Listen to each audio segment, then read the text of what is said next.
Halo, nama saya Tania Alfreda dan pada video ini saya akan membuat sebuah program insertion sort sederhana beserta beberapa penjelasan yang nanti akan saya jelaskan secara berdampingan. Oke, untuk memulai, di sini saya akan menggunakan compiler dev C++. Saya akan menggunakan bahasa pemrograman C++ untuk membuat program insertion sort ini. Jadi tanpa berlama-lama kita buka compilernya, yaitu dev C++. Oke, kita akan membuat baru new source file new.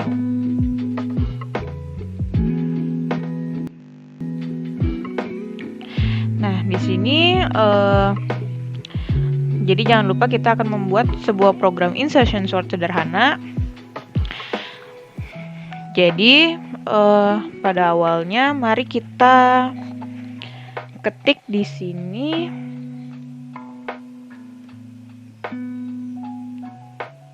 fungsi include.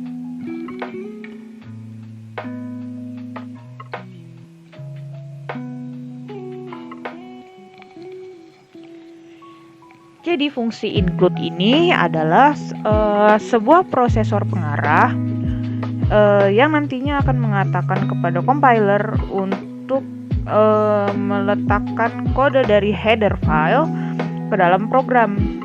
Jadi header file yang akan kita gunakan di sini adalah iostream. Jadi fungsi-fungsi yang akan digunakan nantinya seperti cin dan cout memerlukan file dari header iostream ini. Nah, untuk yang keduanya kita ketik using namespace std. Nah, using namespace std ini adalah sebuah instruksi terhadap compiler untuk menggunakan semua fungsi yang terkait untuk rangka yang sama yang berkaitan dengan std. Jadi ketika kita menulis cin atau cout, jadi kita tidak perlu menuliskan std seperti ini secara berulang-ulang. Jadi kita hanya perlu menuliskan cin seperti ini aja. Tidak perlu menggunakan std lagi jika kita menggunakan using namespace std. Nah, setelah itu kita deklarasikan tipe data integer, yaitu yang berupa data integer berupa angka ya. Datanya memiliki 10 karakter. Data ini juga sama, memiliki 10 karakter. Lalu kita deklarasikan tipe data integer untuk n. Di sini kita menggunakan n. Jadi kalau misalkan Anda ingin ganti a atau b, maka itu menjadi hak Anda. Di sini saya menggunakan n. Jadi setelah itu kita mendeklarasikan nama judul fungsinya ya. Di sini saya akan menggunakan nama judul fungsi insertion sort aja ya. Insertion sort. Terus buka kurung kurawal di sini. Jadi kurung kurawal di sini untuk menyatakan blok eksekusi program. Jadi eksekusi program nanti akan dijalankan di bagian dalam kurung kurawal ini gitu. Oke, jadi dalam sini kita ketik data integer untuk angka, terus deklarasikan lagi karakter-karakter yang Anda inginkan seperti ini. Lalu kita tulis fungsi for for ini gunanya untuk gunanya untuk menyatakan perulangan atau looping. For ini termasuk dalam perulangan counted loop atau yang dapat dihitung. Perulangan yang dapat dihitung, oleh karena itu namanya disebut dengan counted loop, yaitu looping yang dapat dihitung. Nah, dalam looping ini nanti akan ada beberapa kondisi. Kondisinya adalah seperti berikut. Yang saya tulis, yang saya ketik seperti ini.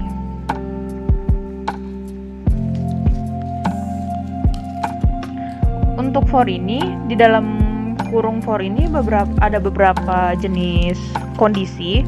Kondisinya yaitu I sama dengan 1. I sama dengan 1 ini artinya hitungannya akan diambil dari 1. Kemudian ada I kurang dari sama dengan N, yaitu hitungannya akan sampai berapa gitu. Hitungannya akan sampai N. Jadi I kan dimulai dari 1, lalu akan dihitung sampai kurang lebih sama dengan N. Nah, untuk I++ ini dinamakan post increment. Jadi post increment ini akan berguna untuk di setiap perulangan I ini akan bertambah 1. Setiap perulangan I akan ditambah dengan 1. Jadi seperti itu kondisi for yang ada di dalam sini.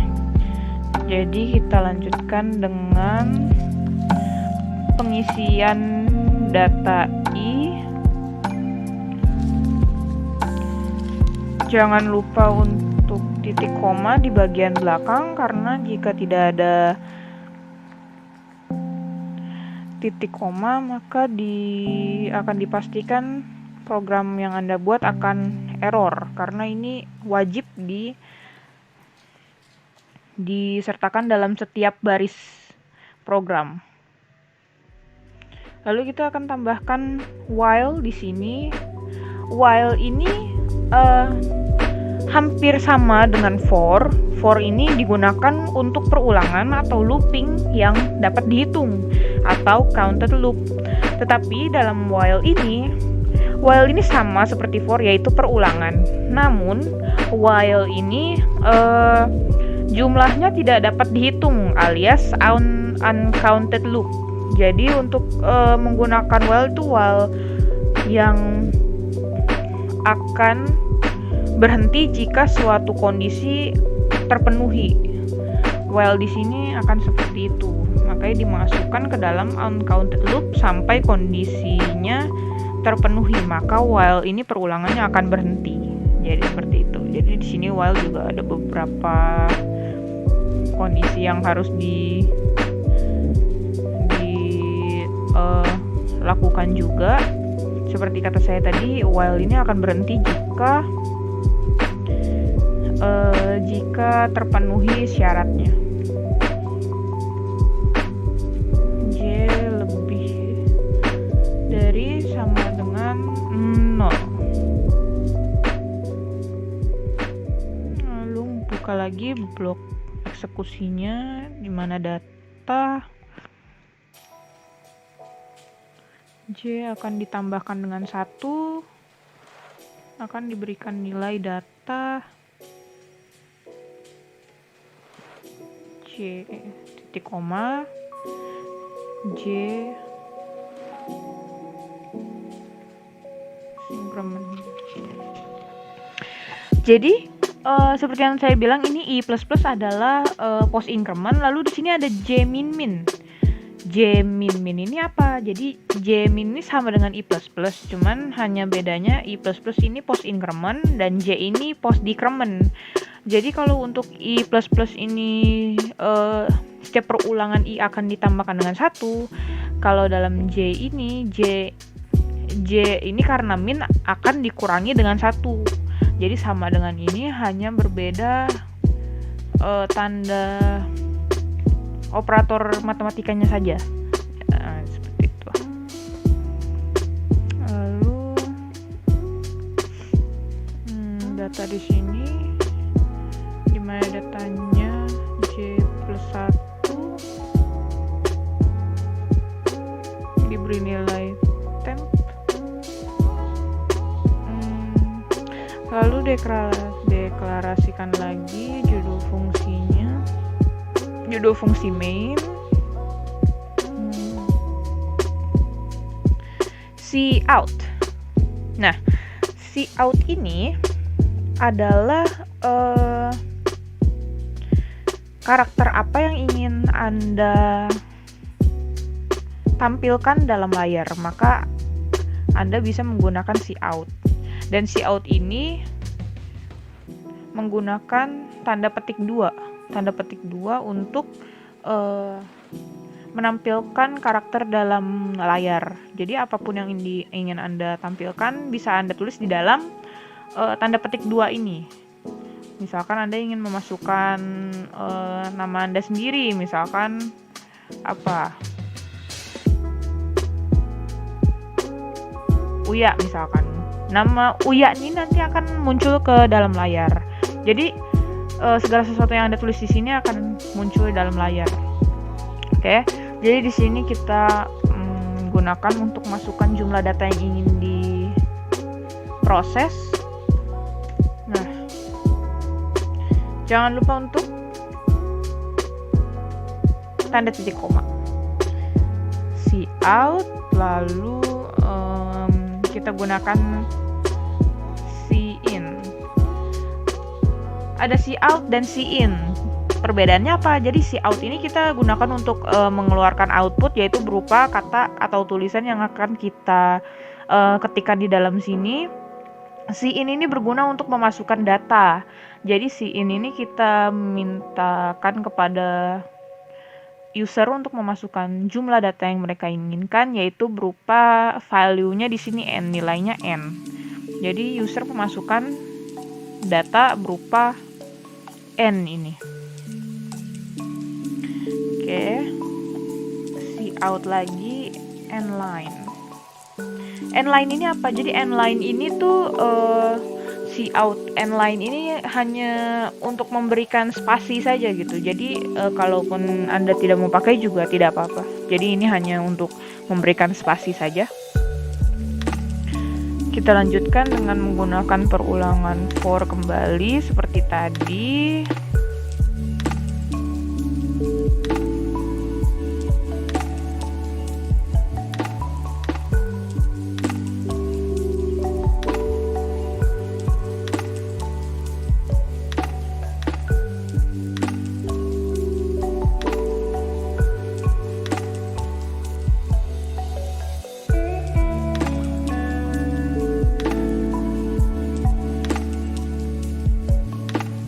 Out, masukkan data ke I, lalu kita gunakan I di sini untuk menunjukkan bahwa I ini akan bertambah setiap user akan menginputkan jumlah masukan data ini, karena I setiap perulangannya akan ditambahkan dengan 1. Jadi sebanyak apapun user akan menginputkan data, I ini akan bertambah dari 1 menjadi 2, 3, 4, dan seterusnya. Lanjut kembali, cin, masukkan data I, lalu data 2 di sini bernilai data I.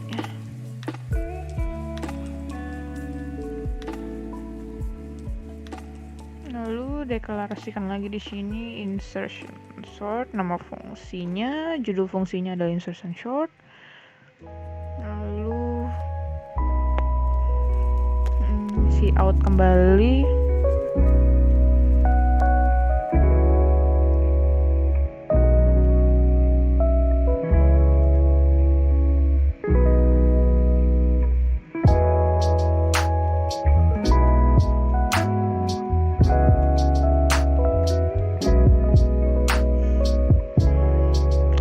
data setelah diurutkan adalah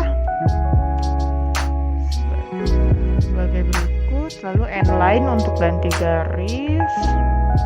Lalu masukkan kembali cout.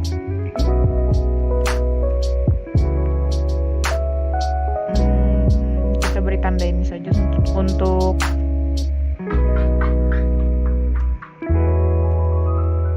mempercantik tampilan layar. Kalau Anda tidak mau pakai juga tidak apa-apa. Lanjutkan lagi dengan perulangan for integer. Tipe data integer untuk angka. Lalu tulis kondisi-kondisi yang ingin Anda berikan pada for ini.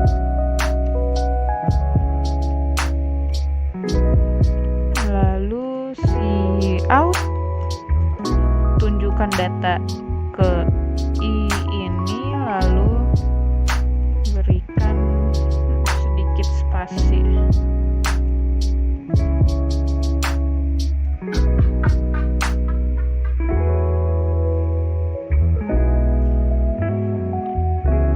Lalu cout kembali N-line untuk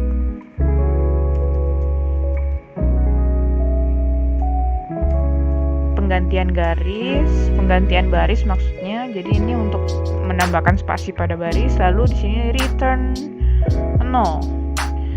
Return 0 ini pada umumnya berada di akhir program ya, akhir program.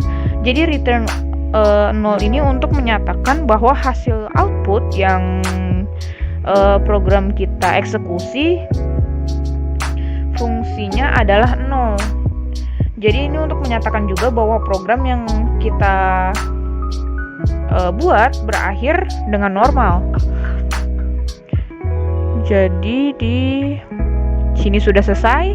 Jadi bisa kita langsung compile dan run. Di sini kita akan beri nama insertion sort. Save, compile, run.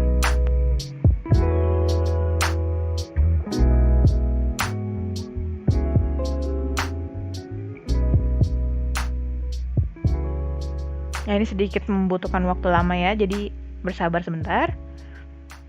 Oh, expected before seen. Ini yang saya bilang. Berikan tanda titik koma agar hasil program kalian tidak error seperti tadi.